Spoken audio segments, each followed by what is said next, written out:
Hello dear students, ये applied physics classes और आज हम लोग नेक्स्ट वीडियो में डिस्कस करेंगे इलेक्ट्रिक फ्लक्स के बारे में। किसके बारे में पढ़ना है? इलेक्ट्रिक फ्लक्स के बारे में। जो जो प्रीवियस वीडियोस था उसमें हम लोग जो रिसेंटली लास्ट वीडियो था उसमें हम लोग electric field intensity at any point due to dipole पढ़े थे, ठीक है। और आज के क्लास में हम लोग इलेक्ट्रिक फ्लक्स पढ़ेंगे, ठीक है। तो ड्यू टू डायपोल में 3 केसेस था: electric field intensity eight axial line, electric field intensity eight axial line, electric field intensity at equatorial line and electric field intensity at any point था। Okay, ये हम लोगों का जो है ड्यू टू डायपोल था, ठीक है। Due to dipole different points पे डिफरेंट लोकेशंस पे हमारा इलेक्ट्रिक फील्ड हमने फाइंड किया था। अब देखिए, अब हम लोग को किसी कॉम्प्लेक्स सिस्टम का, है ना, ड्यू टू कॉम्प्लेक्स सिस्टम अगर किसी पॉइंट पर हमको इलेक्ट्रिक फील्ड फाइंड करना होता है तो इसके लिए हम लोग गॉस थ्योरम यूज करते हैं। क्या यूज करते हैं? Gauss theorem. और गॉस थ्योरम हम लोग नेक्स्ट लेक्चर में पढ़ेंगे। बट अगर आप गॉस थ्योरम को अप्लाई करके due to any complex system electric field intensity at any point पर फाइंड करते हैं, किसी भी लोकेशन पर फाइंड करते हैं, तो आपको सबसे पहले एक चीज के बारे में जानना होगा और वो क्वांटिटी है हमारा इलेक्ट्रिक फ्लक्स। ओके, क्या है वो क्वांटिटी? हमारा इलेक्ट्रिक फ्लक्स। तो आज हम लोग इलेक्ट्रिक फ्लक्स के बारे में डिस्कस करेंगे। चलिए आज स्टार्ट करते हैं हम लोग क्लास। तो ये इलेक्ट्रिक फ्लक्स होता क्या है? ये इलेक्ट्रिक फ्लक्स होता क्या है, कैसे इसको हम लोग डील करेंगे इलेक्ट्रिक फ्लक्स को?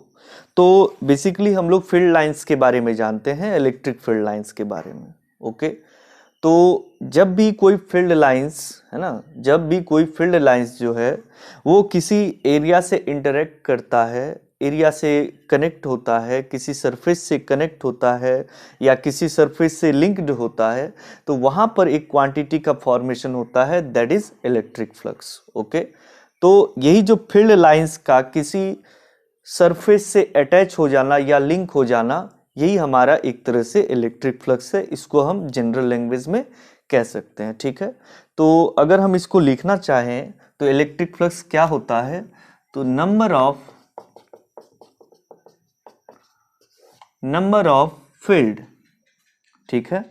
चलिए हम यहां से लिख देते हैं।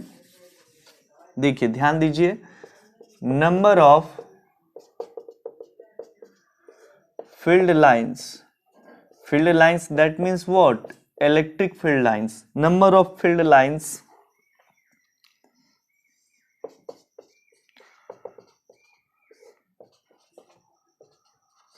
passing normal to the surface.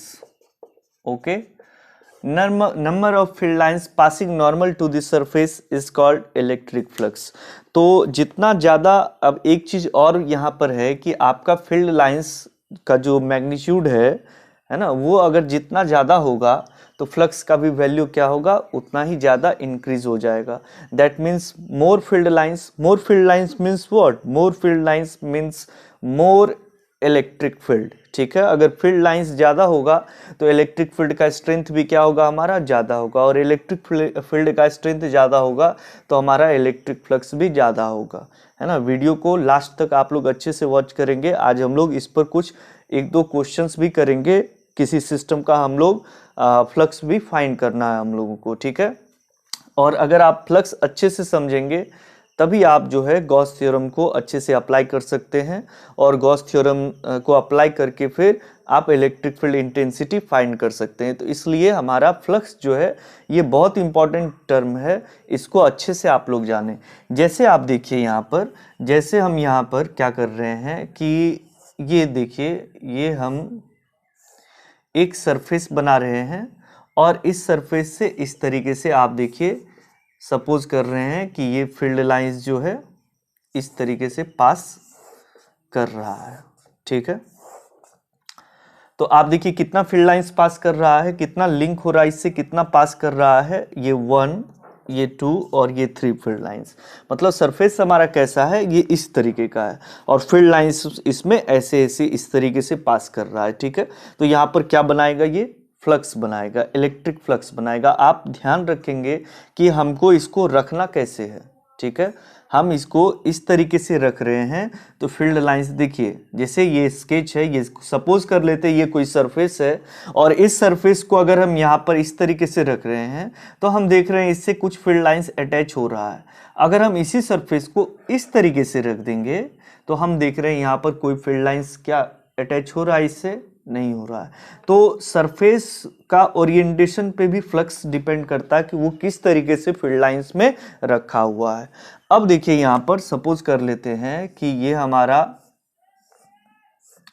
चलिए देखिए सरफेस एरिया है और ये फील्ड लाइंस इससे पास कर रहा है, ठीक है।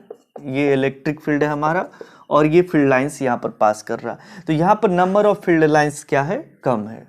तो इसका मतलब ये है कि ये जो इलेक्ट्रिक फील्ड ज़्यादा अगर लिंक हो रहा है सरफेस से तो ज़्यादा फ्लक्स बनेगा, और इलेक्ट्रिक फील्ड अगर कम लिंक हो रहा है सरफेस से तो हमारा कम फ्लक्स बनेगा, ठीक है। तो ये इस तरीके का टर्म होता है। और भी अगर हम इसमें ध्यान देंगे तो इसमें और मेजर आखिर कैसे करें, हम मेजरमेंट कैसे करेंगे, हम इलेक्ट्रिक फ्लक्स को मापेंगे कैसे, ठीक है। तो चलिए देखते हैं इसके लिए भी हम, ये तो सिर्फ हम अभी समझा रहे हैं। तो जो ये जो फील्ड लाइंस हमारा जो अटैच हो रहा है, लिंक हो रहा है किससे, किसी सरफेस से, तो ये सरफेस जैसे 2 डायमेंशनल हो सकता है या 3 डायमेंशनल हो सकता है, ठीक है। अब 2 डायमेंशनल या 3 डायमेंशनल का ये जो टर्म है, इसमें हम लोग को अगर मेजरमेंट करेंगे फ्लक्स को तो इसमें एक टर्म आता है एरिया वेक्टर का। तो हम चलिए लिख रहे हैं यहाँ पर, it is measured as, it is measured as dot product of, it is measured as dot product of electric field intensity vector E and area vector A, ठीक है। अब एरिया यहाँ पर जो है हम लोग वेक्टर क्वांटिटी ले रहे हैं। आप 11th क्लास में इसके बारे में देखे हैं कि कैसे एरिया को हम कोऑर्डिनेट सिस्टम में वेक्टर क्वांटिटी के टर्म में मेजर करते हैं, ठीक है। तो एक यहाँ पर टर्म आता है कि आखिर ये एरिया वेक्टर होता क्या है। तो चलिए हम पहले एरिया वेक्टर के बारे में बता देते हैं, फिर हम इस फॉर्मूला पे आते हैं, ठीक है। पहले थोड़ा सा हम लोग एरिया वेक्टर के बारे में जान लें, फिर हम लोग इस फॉर्मूला में आते हैं। जैसे सपोज करते हैं कि हमारा ये इस तरीके का कोई सरफेस है, ठीक है। जान लीजिए आप लोग एरिया वेक्टर के बारे में।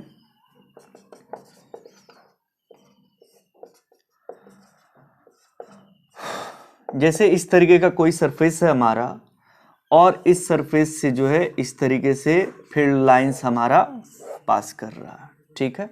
ये सरफेस कैसा रखा हुआ, ऐसा।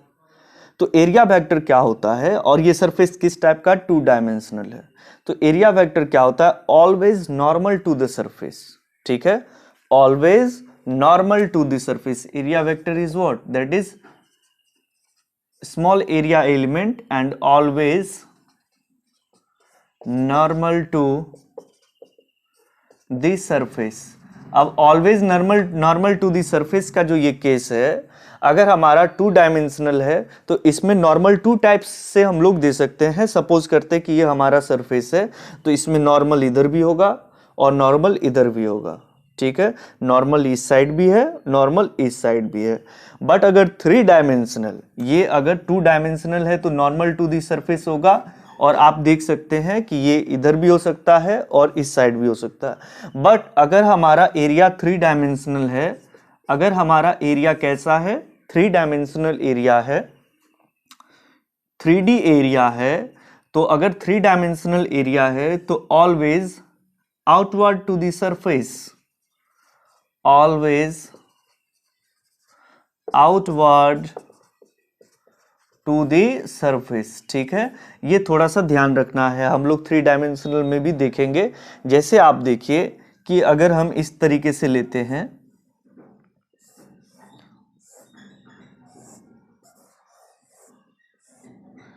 कोई एक क्यूब लेते हैं इस तरीके से, ठीक है। तो इसका ये एक फेस है, ठीक है। ये आपको एक फेस दिख रहा है, ये एक फेस दिख रहा है, ठीक है। ये वाला, ये 1, ये 2, ये 3 और ये ऊपर ये 4 और ये एक सामने वाला, ठीक है, 5 और ये एक इसके पीछे वाला ये 6, ठीक है। तो आप अगर ये वाला जो पार्ट लेते हैं तो इसमें आप अगर एरिया वेक्टर डालेंगे तो ऑलवेज आउटवर्ड होगा। ये 3 डायमेंशनल पैक्ड सरफेस है, क्लोज सरफेस है। कैसा सरफेस है ये?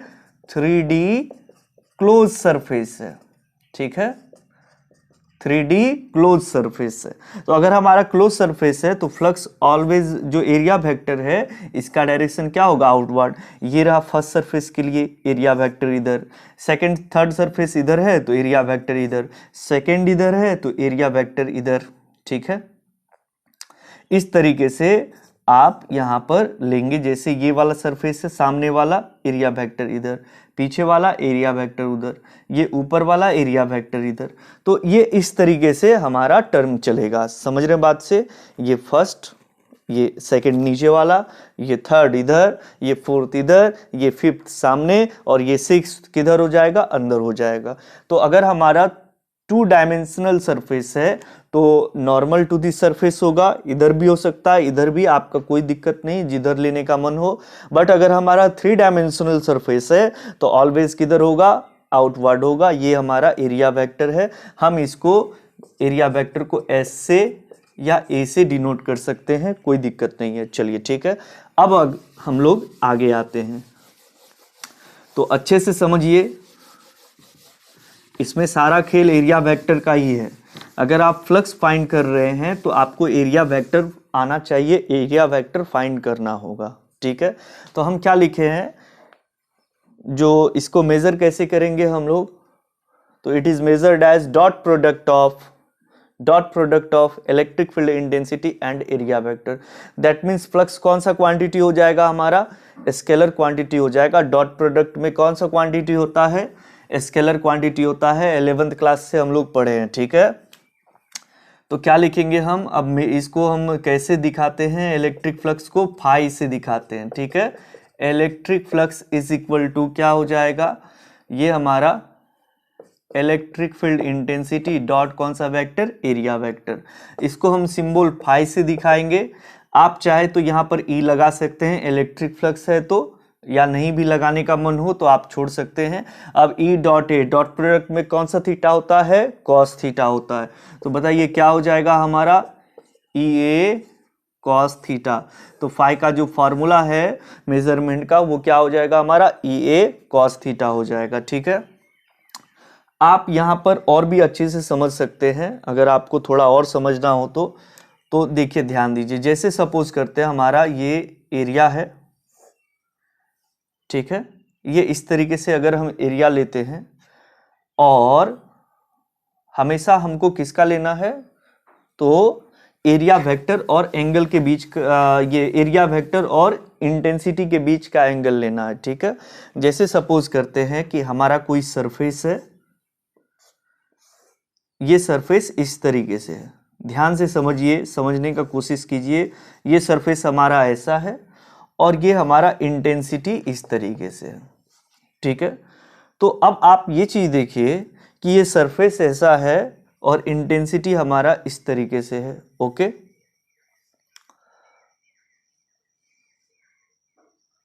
तो अगर सरफेस और इंटेंसिटी, ठीक है, अगर सरफेस और इंटेंसिटी के बीच वाला अगर हम एंगल देख लें तो बीच वाला एंगल सपोज कर लेते हैं, ये जो एंगल हमारा दिया हुआ है ये सपोज कर लेते हैं हम लोग 60 डिग्री हमारा दिया हुआ है। कितना डिग्री का एंगल दिया हुआ है? 60 डिग्री का। तो बताइए ये सरफेस और इंटेंसिटी के बीच का एंगल कितना डिग्री है? 60 डिग्री। तो यहाँ पर मिस्टेक हो जाता है कि आप एंगल थीटा कौन लेंगे, ये हम क्लियर कर देते हैं। यहाँ पर theta is angle between electric field intensity and area vector. Theta is angle between what? That is intensity and area vector.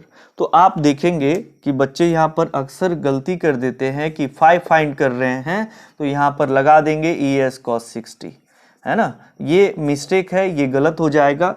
क्यों? क्योंकि हम बार बार बोल रहे हैं थीटा किसके किसके बीच का एंगल है? इंटेंसिटी और सरफेस एरिया वेक्टर के बीच का एंगल है, ना कि इंटेंसिटी और सरफेस के। जब भी आप फ्लक्स फाइंड करेंगे तो आप ध्यान रखेंगे कि हमको एंगल जो है वो इंटेंसिटी और एरिया वेक्टर के बीच का लेना है, ना कि इंटेंसिटी और सरफेस एरिया के बीच का लेना। अगर आप ऐसा करेंगे तो आपका मिस्टेक हो जाएगा, आपका गलत आंसर, रॉन्ग आंसर हो जाएगा। तो ध्यान रखेंगे इस चीज को, ठीक है। जैसे अब देखिए, अगर हम इस पर एरिया वेक्टर खींचेंगे तो ये रहा, नॉर्मल डाल देते हैं इधर, ठीक है। तो ये हमारा एरिया एस का एरिया वेक्टर क्या हो गया, ये इस तरीके से। तो बताइए यहाँ से यहाँ तक एंगल कितना है 90 में, ये 60 माइनस कर देंगे तो ये कितना बचेगा 30 डिग्री। तो देयरफॉर करेक्ट आंसर क्या हो जाएगा हमारा ES cos 30 डिग्री, ये हमारा करेक्ट हो जाएगा। तो इसलिए आप ध्यान रखेंगे ऑलवेज कि जब भी आप इंटेंसिटी फाइंड करें, ये फ्लक्स फाइंड करेंगे तो आप एंगल कंसीडर करेंगे between intensity and area vector, not between intensity and surface area. तो ये हमारा एक छोटा सा फर्क है। चलिए ठीक है, अब हम लोग आगे थोड़ा सा इसमें अगर देखें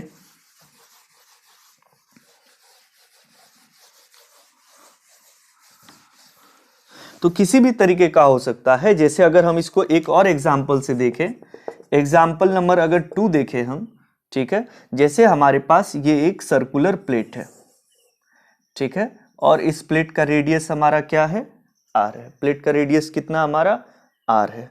ये इस तरीके से डिस्क रखा हुआ है, ओके, समझ रहे हैं, इस तरीके से डिस्क रखा हुआ है और ये डिस्क का रेडियस क्या हमारा R है, R डिस्क का हमारा रेडियस है। और इसमें ये ऐसा दिया हुआ है कि देखो भाई, इंटेंसिटी जो है वो हमारा इस तरीके से ये रेडियस से कितने डिग्री के एंगल पर है 30 डिग्री के एंगल पर है। तो बताओ कि इंटेंसिटी और एरिया वेक्टर के बीच का एंगल कितना है।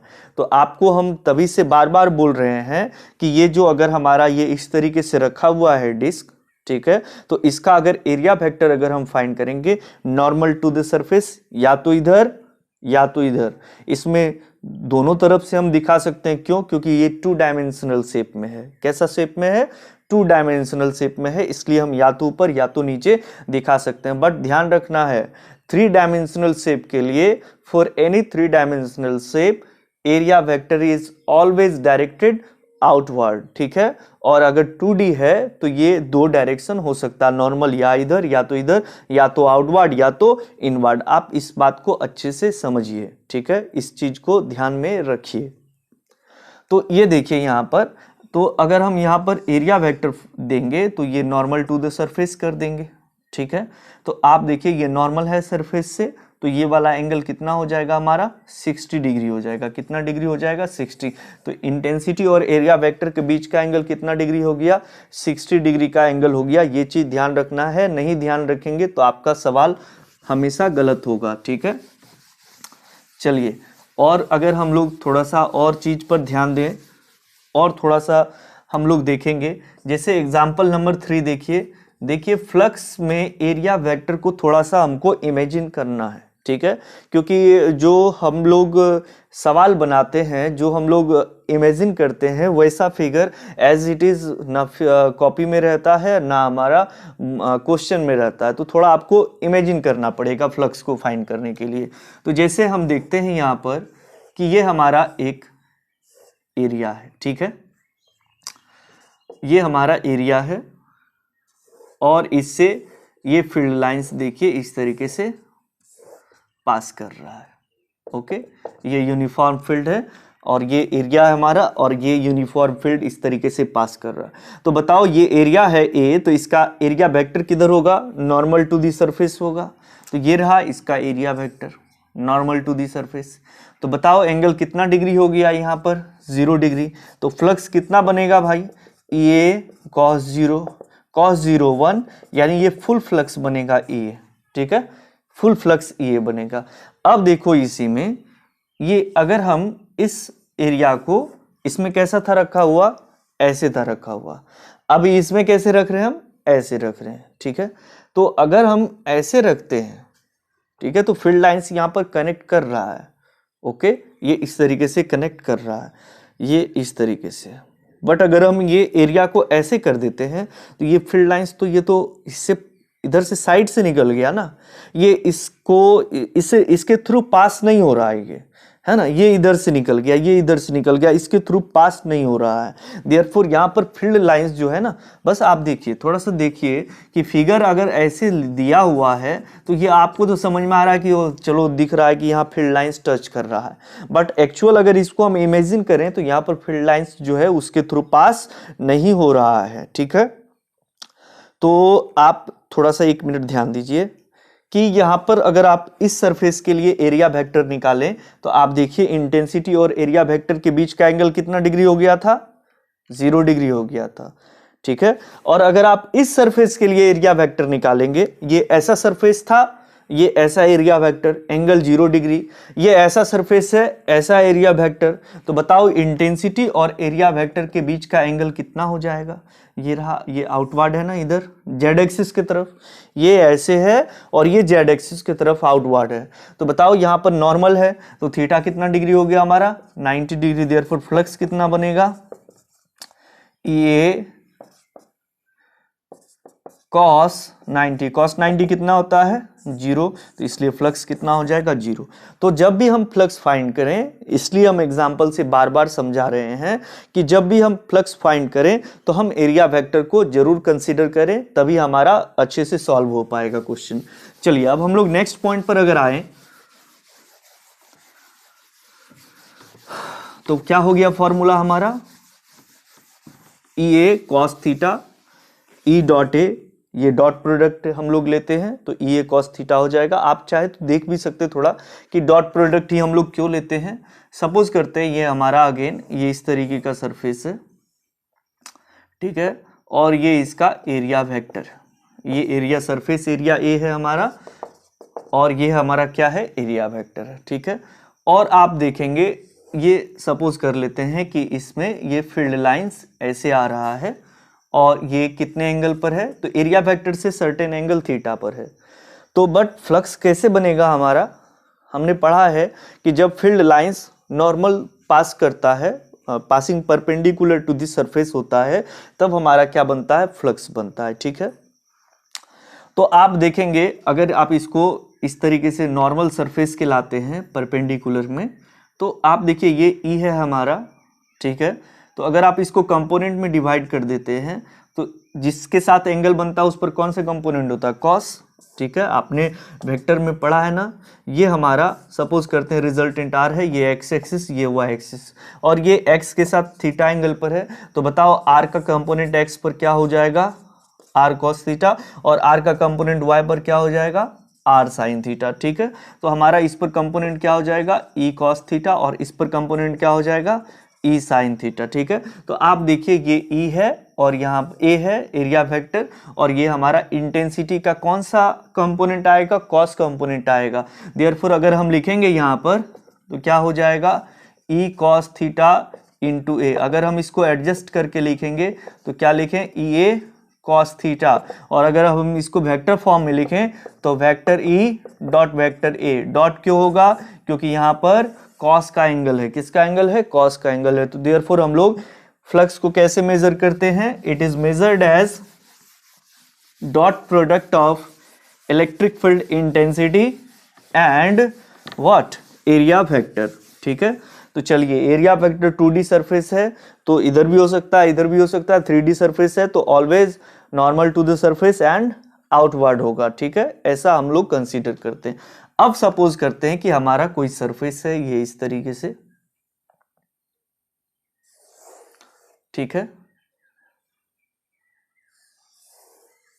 ये हमारा स्फीयर है, क्या ये हमारा स्फीयर, और ये हमारा सेंटर है, और सेंटर पर हमने क्या कर दिया है, कोई चार्ज प्लस क्यू रख दिया है।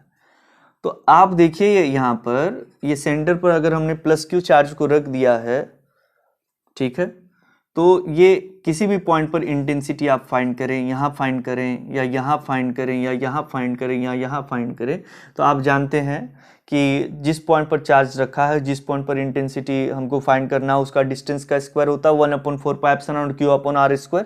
तो आप इस तरीके से फाइंड कर सकते हैं। जैसे इस पॉइंट पर हम लोग अगर देखेंगे तो इंटेंसिटी ये ऐसा हो जाएगा, आउटवर्ड होगा। आउटवर्ड क्यों होगा, क्योंकि पॉजिटिव चार्ज है। ठीक है, और अगर आप इस पॉइंट पर एरिया वेक्टर निकालेंगे, अब देखो ये 3D सरफेस हो गया है। कैसा सरफेस है?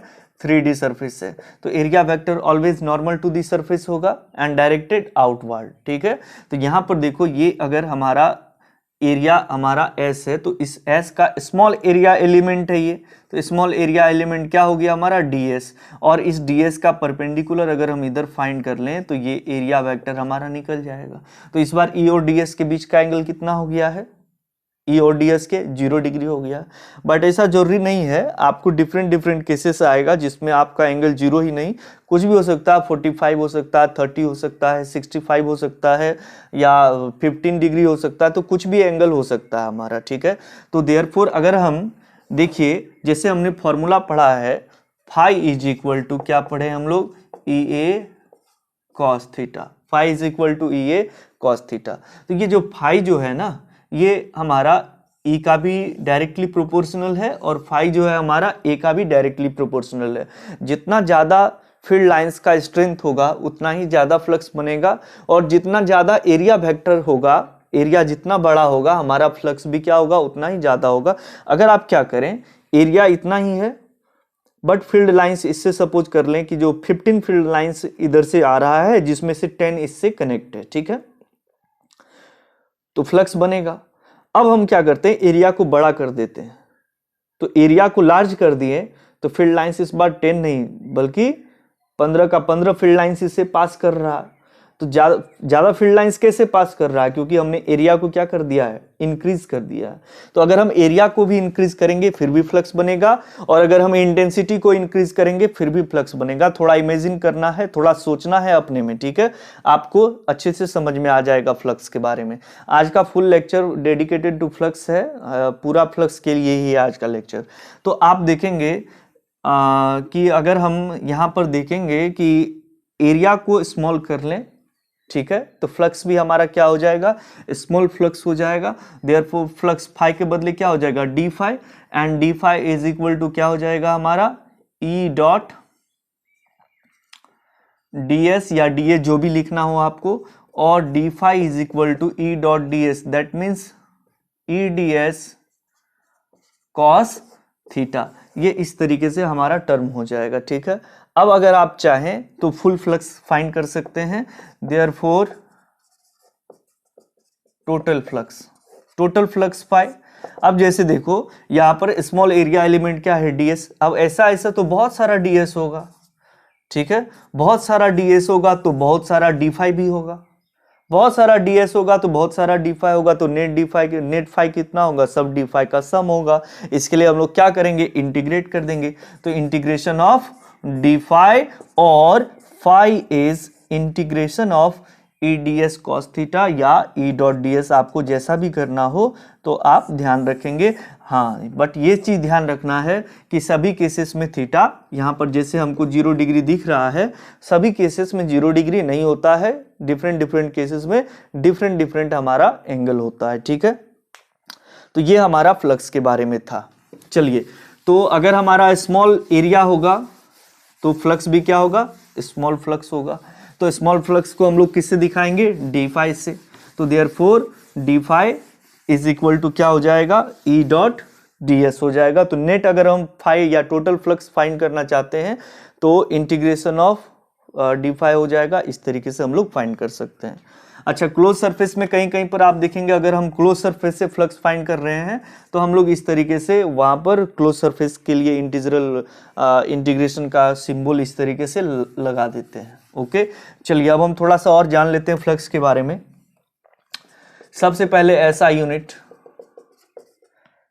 Unit of phi. तो इसके लिए हम लोग को क्या है? E और S है। तो इंटेंसिटी का SI यूनिट क्या? न्यूटन पर कूलम। ठीक है, क्यों न्यूटन पर कूलम? F/Q होता है फॉर्मूला E का ना, तो न्यूटन पर क्या हो जाएगा? कूलम इंटू एरिया है तो क्या हो जाएगा? Metre square. तो न्यूटन मीटर स्क्वायर पर कूलम स्क्वायर। आप इसका दूसरा भी यूनिट लगा सकते हैं, वोल्ट पर मीटर के थ्रू भी लगा सकते हैं, तो आप अपने से कर सकते हैं इसको। Next point dimension. चलो, डायमेंशन के लिए तो पढ़ा के थक गए हैं, अपने से भी थोड़ा सा सीखो। डायमेंशन फाई का, तो फाई का डायमेंशन के लिए हमको किसका लगेगा? ई का डायमेंशन इंटू एरिया का डायमेंशन। तो इंटेंसिटी का डायमेंशन चलो नहीं याद है तो हम लोग फाइंड कर लेंगे, थोड़ा सा निकाल लेंगे। mlt-2 ये किसका हो गया है, फोर्स का, और नीचे एक्सेलरेशन का, ये जो है चार्ज का क्या होता है, it। तो बताओ कितना हो जाएगा, mlt-3 I-1, ठीक है। mlt-1 ऊपर आएगा, +1 तो -1 -2 -1 -3 और I-1, ठीक है। ये सब चीज अपने से करो, बार बार हमको समझाना पड़ रहा है तो ये सब ध्यान रखना है। आपको एग्जाम में ऑब्जेक्टिव में पूछ देता है एरिया का L², तो बताइए क्या हो जाएगा, ml3T-3 I-1 is the dimensional formula of flux, चलिए नेक्स्ट अगर हम बात करें, नेक्स्ट टर्म का अगर हम बात करते हैं तो चलो ये बताओ कि ये क्वांटिटी कौन सा है, क्वांटिटी जो हमारा डॉट प्रोडक्ट है, देयरफॉर स्केलर क्वांटिटी होगा। कैसा क्वांटिटी होगा, स्केलर क्वांटिटी होगा, ठीक है। डॉट प्रोडक्ट है तो स्केलर क्वांटिटी। चलिए अब हम थोड़ा फॉर्मूला एनालिसिस का बात कर लें।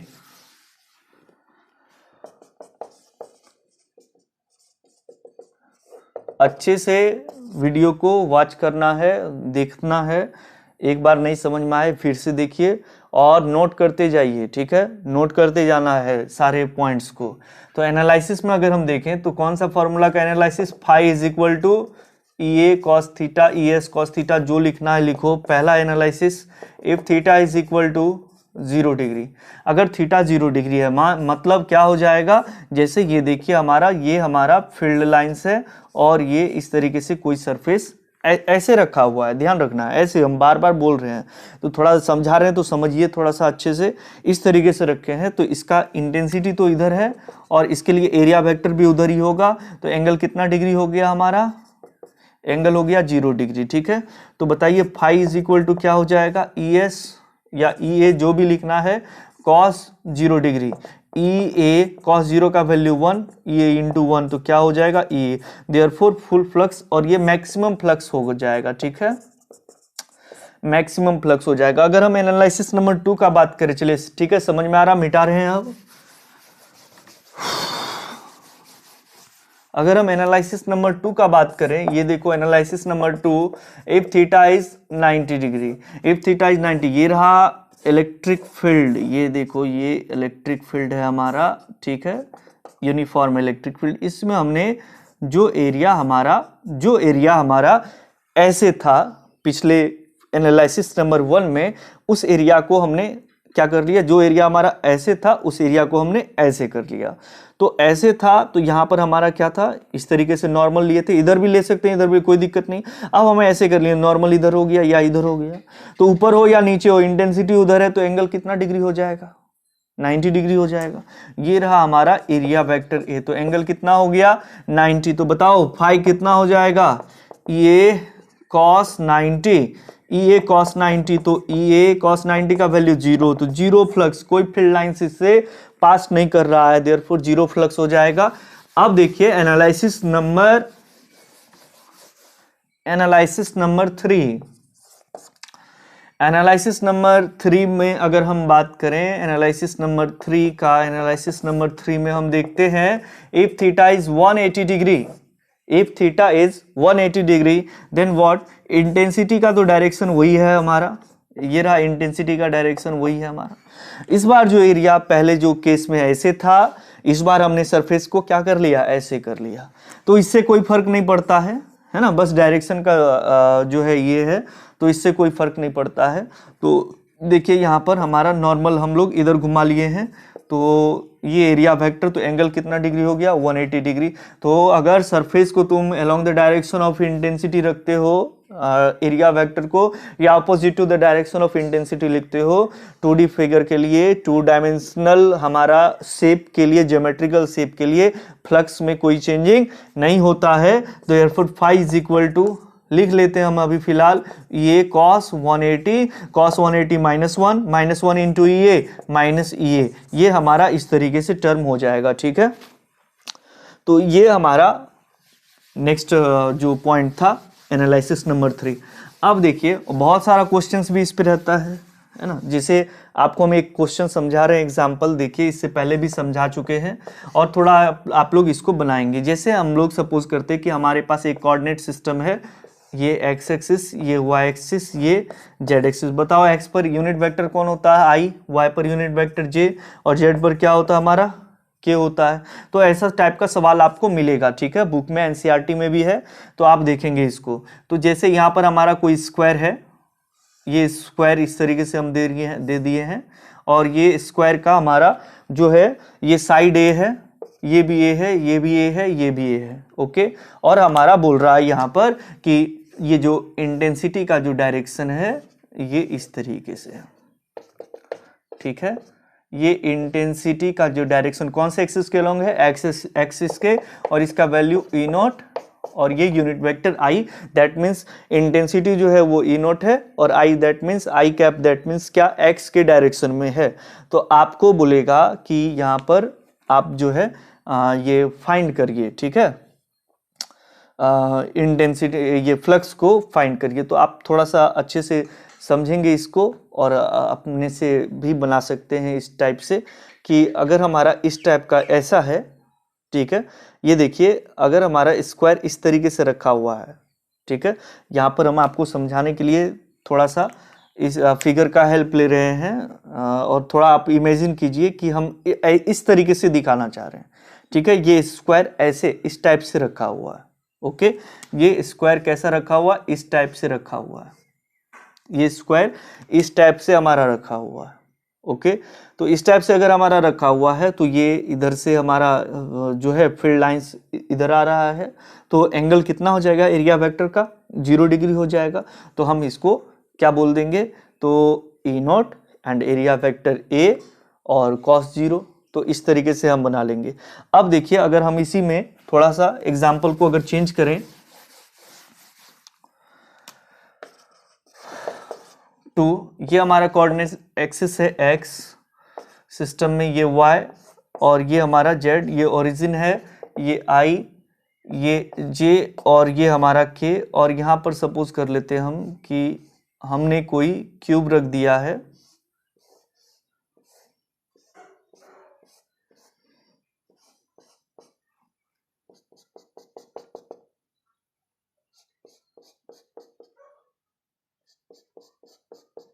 ये 1, ये 2, ये 3 फेस, ये 4th फेस, और ये सामने वाला 5th फेस, और ये पीछे वाला 6th फेस, ठीक है, इस तरीके से है। और यहाँ पर हमारा इंटेंसिटी ये रहा E is equal to E naught और I, दैट मीन्स इसमें भी हम लोग x डायरेक्शन में लिए हैं इंटेंसिटी को, और ये हमारा इसका जो है ये साइड ए है, ठीक है। तो आपको इसमें भी कह सकता है कि आप बताइए कि ये जो फेसेस है, फर्स्ट फेस से कितना फ्लक्स बनेगा, ये रहा फर्स्ट फेस से φ1, सेकेंड फेस से कितना बनेगा φ2, थर्ड फेस से φ3, ठीक है, फोर्थ फेस से कितना बनेगा φ4, फिफ्थ फेस से φ5, सिक्स्थ फेस से φ6, और फाई टोटल कितना होगा, फाई टोटल कितना होगा। तो हम आपको जल्दी से बता रहे हैं, आप ध्यान देंगे। तो देखिए फर्स्ट फेज से क्या हो जाएगा हमारा, तो ये E, ठीक है, और एरिया वेक्टर A, और यहाँ पर आउटवर्ड इधर होगा ना एरिया वेक्टर, ठीक है।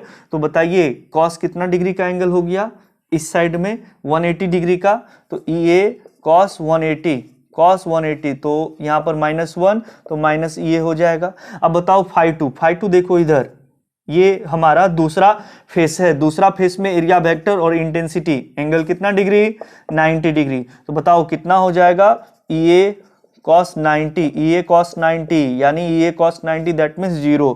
बताओ φ3 में ये देखो एरिया वेक्टर इधर है और इंटेंसिटी भी उधर है, सेम डायरेक्शन 0 डिग्री। तो बताओ क्या हो जाएगा, EA cos 0 degree that means क्या हो जाएगा, प्लस EA। अब देखो फोर्थ फेस में हमारा जो है ये इस टाइप से एरिया वेक्टर, अगेन एंगल कितना डिग्री, 90 डिग्री इंटेंसिटी और एरिया वेक्टर का। तो बताओ यहाँ पर अगेन कितना होगा, जीरो फ्लक्स। फिफ्थ फेस में देखो, फिफ्थ फेस किधर है, कौन सा, सामने वाला, फ्रंट वाला। तो फ्रंट वाला ऐसे है, ये रहा हमारा एरिया वेक्टर ऐसे, इंटेंसिटी उधर है, तो एंगल कितना होगा 90। अगेन यहाँ पर जीरो। सिक्स्थ फेस में, सिक्स फेस देखो अंदर की तरफ, ये रहा एरिया वेक्टर अंदर की तरफ, इंटेंसिटी इधर है, एंगल अगेन कितना होगा 90, तो ये भी क्या हो जाएगा, जीरो। अब बताओ टोटल फ्लक्स कितना हो जाएगा, तो आप जोड़ देंगे φ1 plus φ2 plus φ3 plus φ4 plus φ5 plus φ6 is equal to कितना हो जाएगा, जीरो। क्यों, क्योंकि ये माइनस ये और ये प्लस ये, माइनस ये प्लस ये, जीरो। इस तरीके से आप फ्लक्स को अच्छे से, आई होप कि आप लोग को अच्छे से समझ में आ गया होगा। नहीं समझ में आया तो अच्छे से इसको देखिए एक बार फिर से वीडियो को, और सारे पॉइंट्स को नोट करके रखिए। नेक्स्ट क्लास हम लोग का गॉस थ्योरम का होगा, और गॉस थ्योरम के लिए हम लोग को फ्लक्स पढ़ना जरूरी है, इसलिए आप लोग फ्लक्स को अच्छे से पढ़ के रखिए, सारे फॉर्मूला को नोट करके रखिए। और नेक्स्ट क्लास में हम लोग मिलते हैं नेक्स्ट लेक्चर में, तब तक के लिए थैंक यू।